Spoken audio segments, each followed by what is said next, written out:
Remote work has absolutely died in 2023, but here's when it will come back. Now, to understand when remote work will make its comeback, you need to understand why remote work lasted as long as it did.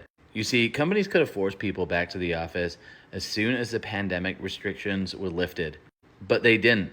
And it's because it was so hard to attract top talent and recruit people that they used remote work as a perk.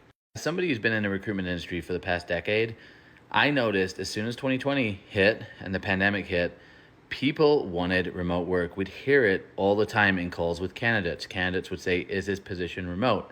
And if you said it wasn't remote, you said it was hybrid in the office, many of those candidates would say they're not interested.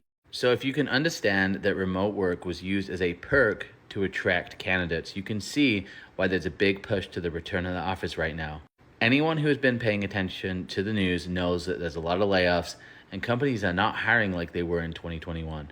So this is when we're going to see remote work come back. We will start to see it come back when more companies start to hire and it becomes a challenge to recruit top candidates.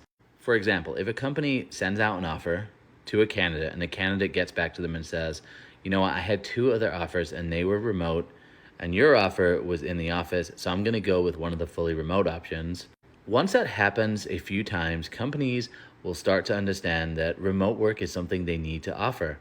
That's when we'll see the remote work come back. I'm not sure when this will happen, but my guess is somewhere in 2024, and I'm guessing probably near the end, but definitely by 2025, remote work will have made a huge comeback. The other thing that reinforces this is I do a poll on LinkedIn every now and again that just gauges what people want when it comes to work preferences.